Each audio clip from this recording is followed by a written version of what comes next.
오늘 저는 사무엘하 10장 1절로 19절을 본문으로 선을 악으로 갚으면 이란 제목으로 말씀을 전하고자 합니다. 어느 날 다윗이 한 소식을 접하는데 바로 암몬 왕 나하스의 죽음입니다. 다윗은 자신이 옛날 사울 왕에 의해서 도망자 신세일 때 암몬 왕 나하스에게서 여러 가지로 도움을 받고 호의를 얻었던 것을 기억합니다. 그것이 어떠한 내용인지 우리는 성경에 기록되어 있지 않기 때문에 모르지만 분명한 것 같습니다. 그래서 자신이 받은 호의를 이제 그 암몬 왕 나하스의 아들 새롭게 임금이 된 한운에게 갚겠다고 결심을 합니다. 그래서 자신의 신하들을 보내어서 조문하게 합니다. 그런데 암몬 왕 한운의 신하들이 왕에게 다윗의 의도를 의심하게 만드는 말을 합니다. 그들은 한운에게 조언하기를 다윗이 당신의 아버지를 그리고 당신을 존중해서 조문을 보내는 것이 아니다. 조문을 가정해서 우리의 여러 가지 약한 부분들을 염탐한 후에 돌아가서 우리를 공격하려 그렇게 하기 위해서 지금 조문단을 가정하여 보내는 것이다 라고 의심의 말들을 쏟아냅니다. 그러자 이 말을 그대로 덥석 받아든 한운은 살필 것 없이 다윗의 신하들을 잡아서 그들의 수염을 절반 자르고 그리고 그들의 옷을 중동볼기 즉 엉덩이가 다 훤히 드러나도록 그 위치까지 옷을 잘라서 내쫓습니다. 수염을 자르고 옷을 중동볼기까지 자르는 것, 이것은 고대 근동 사회에 있어서는 정말 이루 말할 수 없는 모욕입니다. 그런데 여기에는 훨씬 더 깊은 의미가 담겨 있는 것을 보게 됩니다. 첫째로 이 행위는 다윗의 선의를 조롱하고 모욕하기 위함입니다. 고대 근동 사회에서는 슬픔을 당할 때에 머리털을 자르거나 아니면 뜯거나 그리고 옷을 찢음을 통하여서 슬픔을 표현합니다. 한우는 이렇게 의도했던 것 같습니다. 오, 나에게 조문하고 슬픔을 표시한단 말이지? 그렇다면 어디 제대로 한번 슬픔을 표현해봐 하면서 수염을 잘라버리고 옷을 엉덩이가 드러나도록 그렇게 잘라버린 것입니다.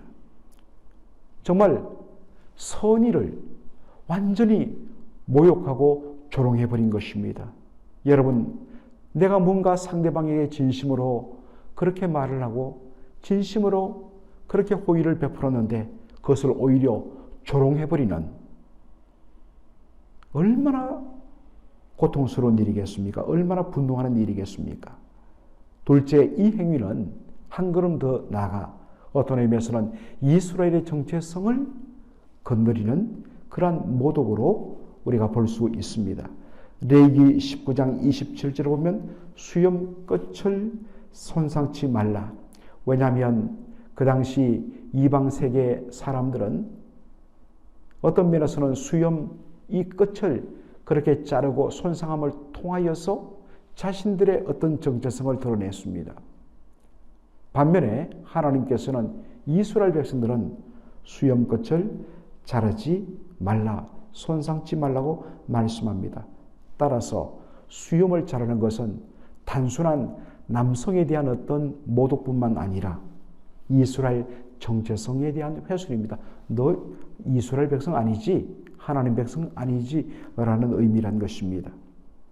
그리고 이스라엘 백성들은 율법에 의하면 지금도 여러분들 아주 유대인 중에서 그 옷에다가 잘 보시면 옷에다가 이렇게 실들을 이렇게 줄줄 밑으로 펼쳐놓은 술을 달아서 놓은 그러한 경우들을 보게 됩니다. 이것은 뭐냐면 바로 옷에 이렇게 주릉주릉 달아놓은 술을 통하여서 하나님의 말씀을 기억하도록 하기 위한 일종의 상징적인 그러한 장치인데, 옷가에 술을 달았기 때문에 옷을 절반이나 잘라버린다는 것은 결국에는 그 옷끝에 달린 술도 함께 떨어져 나가는 것입니다. 따라서 옷을 잘라버린다는 것은 이스라엘의 하나님 여호와의 말씀에 대한 조롱과 모독이 될 수도 있는 것입니다. 참 이 행동 하나하나에 이런 의미가 다 들어있는 것을 보게 됩니다.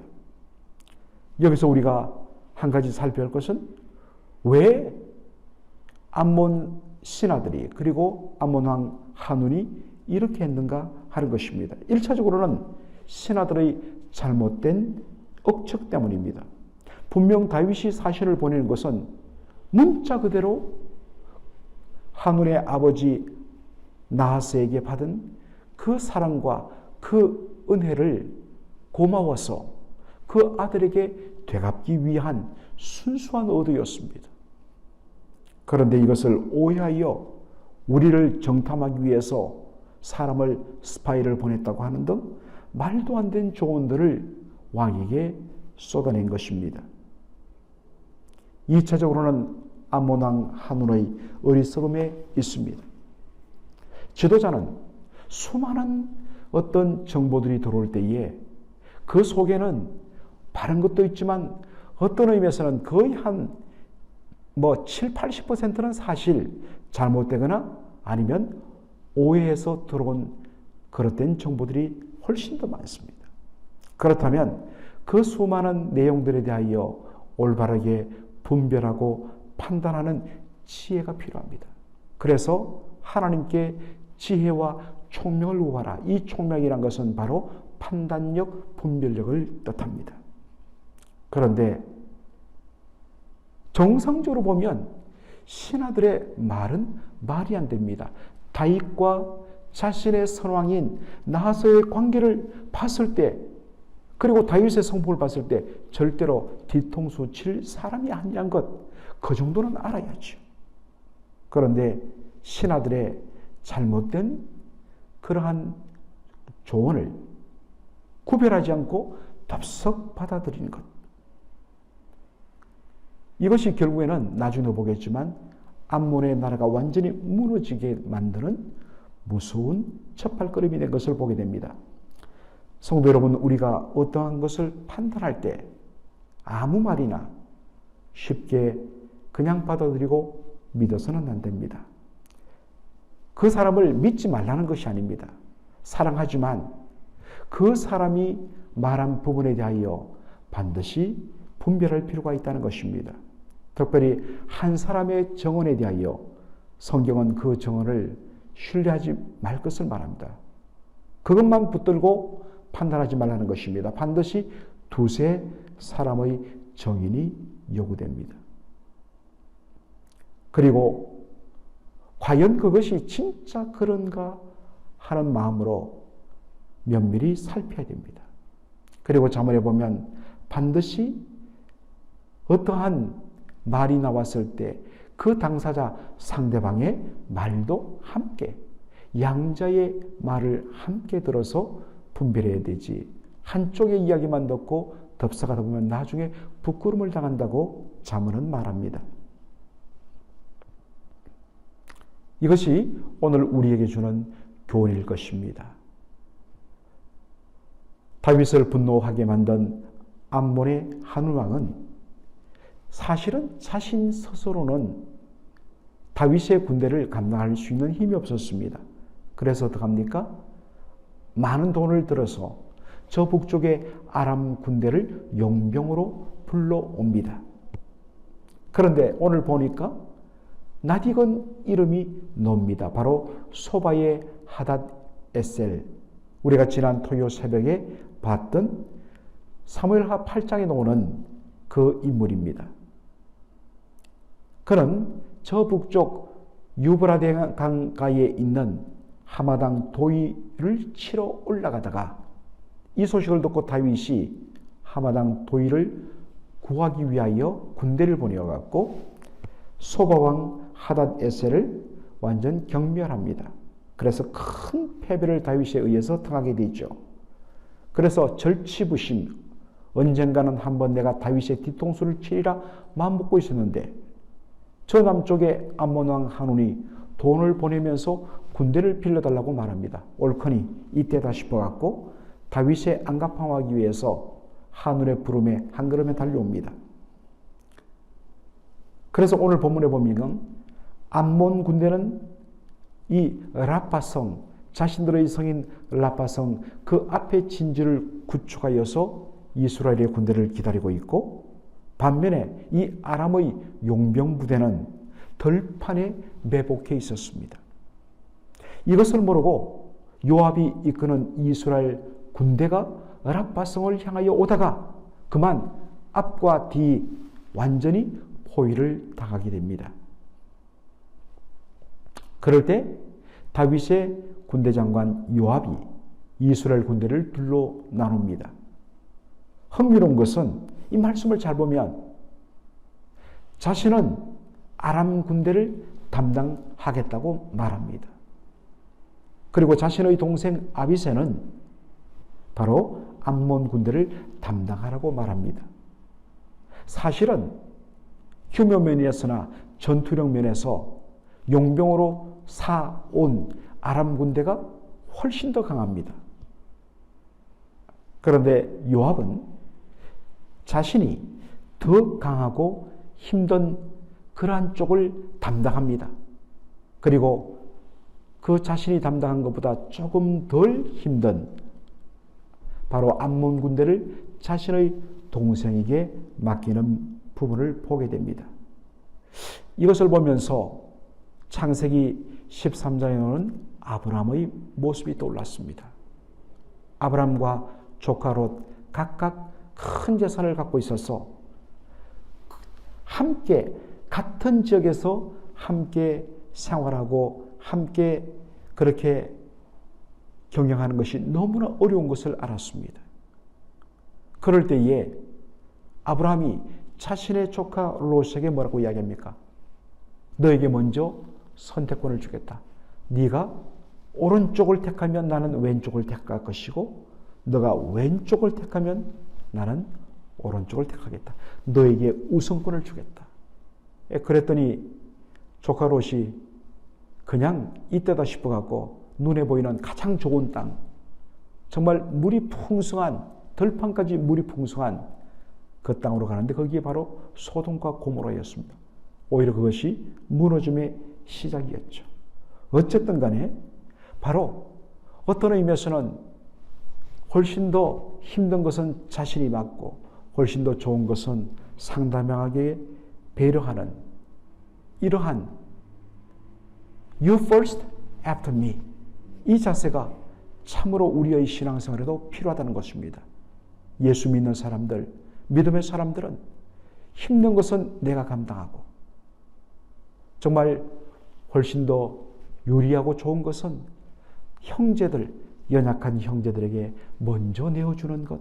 이것이 참 신앙의 아름다운 모습인 것입니다. 이것이 바울이 강조하던 교회의 모습과 유사합니다.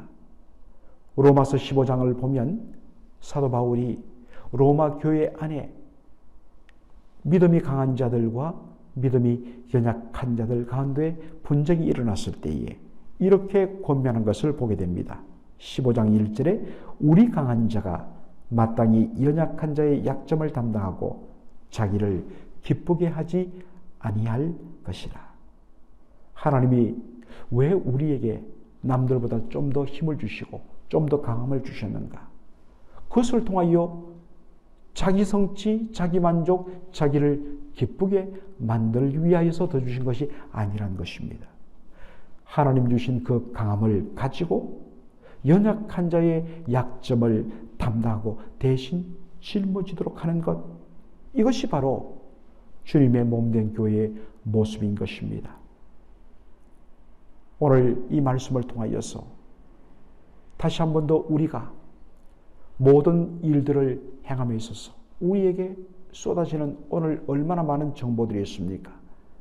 그 부분에 있어서 언제나 우리가 분별하고 하나님께 지혜를 구하고 그러한 일을 통하여서 우리가 모든 일에 바른 판단을 하면서 특별히 어떠한 문제가 일어났을 때에 하나님께서 주신 그 은혜와 능력을 힘입어 우리가 먼저 더 어렵고 힘든 일을 맡고 헌신하는 그러한 삶을 살아가는 저와 여러분 되기를 주의 이름으로 축원합니다. 아멘. 살아계신 우리 아버지 하나님, 은혜와 사랑을 감사드립니다. 오늘 월요일 새벽 기도에 하나님 사무엘하 10장을 통하여 은혜 받게 하여 주신 것을 감사합니다. 다윗이 진심으로 암몬 왕 나하스에게 과거에 받았던 그 은총과 호의에 감사하는 마음으로 그 아들 한운 왕에게 호의와 은총을 베풀려 했는데 신하들의 잘못된 조언과 이것을 무분별하게 분별하지 못하고 쉽게 판단한 암몬 왕 한운의 오판으로 말미암아 결국에는 좋은 관계가 깨어지고 원수가 되면서 전쟁이 일어나고 결과적으로 자신의 나라가 완전히 무너지는 비극의 결말을 우리가 앞으로 보게 될 것인데, 하나님 우리 아버지, 저희들 이 땅을 살면서 아버지 하나님 정말 분별력과 지혜를 허락하여 주셔서 우리가 오늘 하루 또 분별하며 결정해야 할 일들 가운데도 먼저 주님 앞에 분별력과 지혜를 구하여서 어리석은 결정을 내리는 일이 없도록 주께서 은혜를 더하여 주옵소서. 아버지 하나님, 우리 강한 자가 약한 자의 짐을 져주고 담당하는 것이 정말 그리스도인들의 삶의 원리라는 것을 다시 한 번 더 깨닫게 됩니다. 쉬운 것은 내가 하고 힘든 것은 남에게 맡기는 것이 아니라 어렵고 힘든 일을 내가 담당하고 형제 자매들이 조금 덜한 것들을 맡게 그렇게 해줌으로 말미암아 섬길 수 있는 저희들의 넉넉함이 있게 하여 주시옵소서. 오늘 또 비가 옵니다. 아버지 하나님, 우중에 운행하거나 또한 아버지 하나님의 우중에 다녀야 하는 여러 가지 형편에 있는 우리 성도들 주님께서 안전하게 운전대에 붙잡아 주옵소서. 예수님의 이름으로 기도하옵나이다. 아멘.